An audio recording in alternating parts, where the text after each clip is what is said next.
చాలామంది స్త్రీలు నోరు అదుపులో పెట్టుకోరు. అందుకే పురుషులు పెళ్లి చేసుకోవడంలో సమస్యలను ఎదుర్కొంటారు. అలాంటివారు తమ భార్యలపై విశ్వాసం కూడా కోల్పోతారు.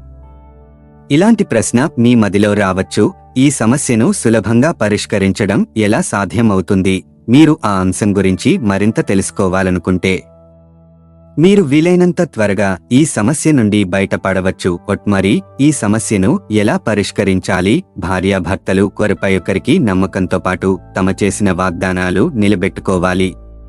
అప్పుడే వారి మధ్య ఎలాంటి అడ్డంకులనైనా అధిగమించి సంతోషంగా జీవించడానికి సాధ్యమవుతుంది. కానీ చాలామంది మహిళలు ఈ విషయాన్ని అర్థం చేసుకోలేరు. అందుకే ఎప్పుడూ ఏదో ఒకటి గొనుగుతూ ఉంటారు. ఇక భార్య ఇలాంటి చిన్నపిల్లల ప్రవర్తన చూసిన భర్త మనసులో చీకటి మేఘం కమ్ముకుంటుంది. కాబట్టి పరిస్థితి ఈ దశకు రాకముందే మీరు జాగ్రత్తగా ఉండాలి. అందుకోసం కొన్ని చిట్కాలను ఇక్కడ తెలుసుకోండి. ఇవి మీకు సహాయపడతాయి. ఈ విషయాలు మీ భార్య మనస్తత్వాన్ని మార్చవచ్చు.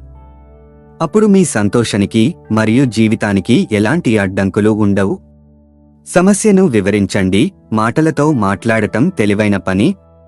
లేకపోతే అవతలి వైపు ఉన్న వ్యక్తి నమ్మకం లోపాన్ని పెంచుకోవచ్చు. మరియు మీరు ఈ విషయాన్ని మీ భార్యకు వివరించాలి. వీలైతే ఆమెకి పదే పదే గుర్తు చేయండి. ఆమె బాధపడినా ఈ విషయం చెప్పక తప్పదు. ఇలా కొన్ని రోజులు చెబుతూనే ఉంటే ఆమెలో మార్పు రావడం ఖాయం. కోపం మరియు అభిరుచి. ప్రేమ ఉన్న చోట కాస్త కోపం, ఆప్యాయతలు ఉంటాయి. అందుకని భార్య ఏదైనా విషయాన్ని పదే పదే చెబితే కాస్త కోపం వచ్చినా నష్టం లేదు. ఇలా చేయడం ద్వారా మీరు ఆమె ప్రవర్తనను ఇకపై అంగీకరించరని ఆమెను అర్థం చేసుకుంటారు. అప్పుడు మాత్రమే అతను తనను తాను మార్చుకోవడానికి ప్రయత్నిస్తుంది. కాబట్టి మీరు ప్రమాదంలో ఉంటే ఈ చిట్కాలను ఉపయోగించడం మర్చిపోవద్దు. మౌనంగా ఉండండి. కోపం మరియు ఇష్టం పనిచేయకపోతే మీరు వేరే విధానాన్ని అనుసరించాలి.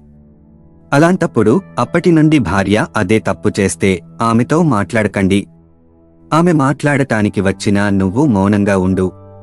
మీ కోపాన్ని అనవసరంగా ప్రదర్శించవద్దు. ఇలా చేయడం వల్ల భార్యకు సరైన బుద్ధి వస్తుంది. అప్పుడు తనను తాను మార్చుకోగలదు. ఉద్దేశపూర్వకంగానే అలా చేయండి. ఎంత చెప్పినా ఎంత చేసినా భార్యలో మార్పు రాకపోతే ఇక నుంచి నువ్వు కూడా మౌనంగా ఉండు. మీకు ఆమె ఏదైనా ఇస్తే దాన్ని దూరంగా ఉంచండి. ఉద్దేశపూర్వకంగా ఇలా చేయండి.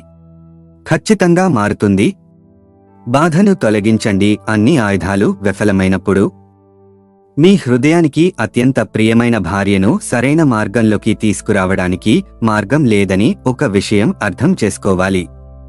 కాబట్టి ఆమె కుటుంబంతో కలిసి ఉండాలంటే ఆమె అపరాధంతో జీవించాలి.